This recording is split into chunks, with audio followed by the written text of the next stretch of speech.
What if a simple delivery turned into a moment that tested a man's courage and saved another's life?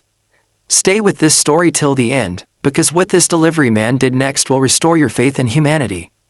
Before we begin, don't forget to like, subscribe, and follow our channel for more heart-touching lost stories every week. In a world where stories speak louder than words, this is Black Inside USA. Real emotions, real people, real change. It was a quiet morning in the suburbs of Charleston. The sun had just started to warm the pale stone walls of the grand houses along Magnolia Lane, where everything always seemed still, almost too still. John Davis adjusted his navy blue cap, balancing the large package against his chest. He'd been working as a delivery driver for nearly 10 years. Rain, heat, or storms, nothing ever stopped him from completing his route. But today felt different. The last address on his list was an old mansion that stood out even among the expensive homes nearby.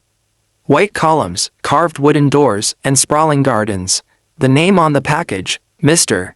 Harold Whitmore. John had never met him, though he'd delivered to that address many times. Usually, the maid or a caretaker signed the slip, but that morning, the house was eerily quiet. He pressed the doorbell once. Silence. Then again, finally, the door creaked open. An elderly man, maybe in his late 70s, appeared. His once proud posture was now slightly hunched, his hands trembling as he leaned on the doorframe.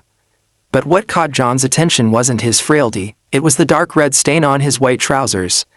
It wasn't small, it looked fresh. For a moment, John froze. "Morning, sir," he said politely, trying not to stare.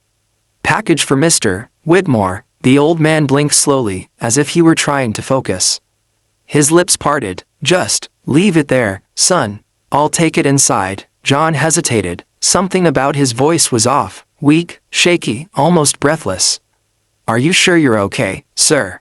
John asked gently. "You look like you might need a hand." The old man tried to smile. No, I'm fine. Just a small accident, that's all." But when he stepped back, John noticed something else, the faint outline of a handprint on the man's shirt. Red. And behind him, through the open doorway, a trail of droplets leading into the hallway. John's instincts kicked in. Years in service had taught him to trust what he saw, not just what he was told. "Sir," he said again, this time more firmly. "Please, let me call someone for you." "No," the old man said, shaking his head slightly.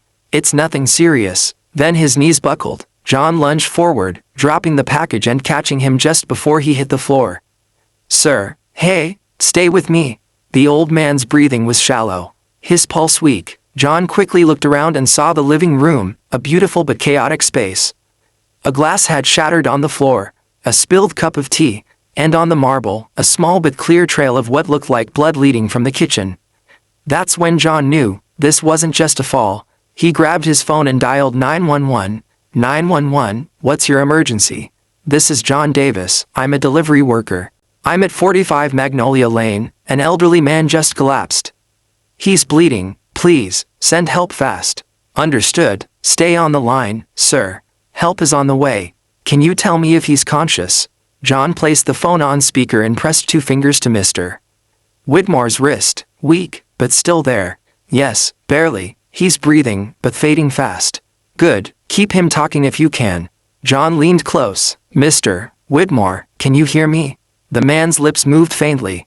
Kitchen, fell, tried to reach the phone. John followed his gaze toward the kitchen.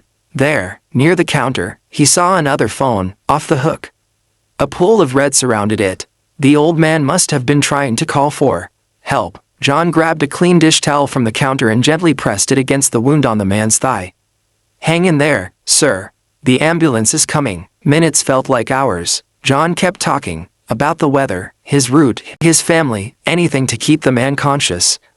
You've got a beautiful home, sir, he said softly. Been delivering here for years. Never knew the man behind the door. The old man gave a faint smile. Used to have people here all the time. Big parties. My wife loved music. His eyes grew distant. She's gone now. After she passed, it got quiet. John nodded, still pressing the towel. You're not alone now, sir. You hang in there. Within minutes, flashing lights filled the driveway. Paramedics rushed in. John quickly stepped aside, explaining what had happened. They worked swiftly, lifting Mr. Whitmore onto a stretcher. Before they wheeled him out, the old man grabbed John's hand weakly. Thank you, he whispered. John felt the pressure of that trembling hand, soft, grateful, desperate. Then the doors closed, and the ambulance sped away. That night, John couldn't sleep. The image of the frail man haunted him. He kept wondering what would have happened if he hadn't noticed. A few days later, he returned to the same address with another package. This time, a nurse answered the door. "Oh, Mr. Davis," she exclaimed. "Mr. Whitmore told us about you. You saved his life." John blinked. "He's okay," she smiled warmly. "Thanks to you, yes. He'd lost a lot of blood after a fall, cut his leg badly on broken glass. If you hadn't called 911, he wouldn't have made it." Relief washed over him. "I'm just glad I was there. Would you like to see him?" she asked. Inside, the house looked different, brighter somehow.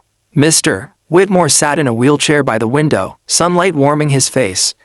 When he saw John, his eyes lit up.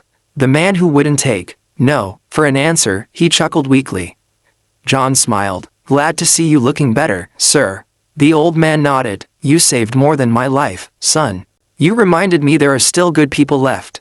They sat together for a while, talking. Mr. Whitmore shared stories about his wife, his days as an architect, and how he'd slowly withdrawn from everyone after she passed. John listened, truly listened. When it was time to leave, Mr. Whitmore handed him a small envelope. Inside was a handwritten note. "To the man who didn't walk away, you reminded me that kindness is still the most valuable thing we can give." A few weeks later, John received another call from the local hospital.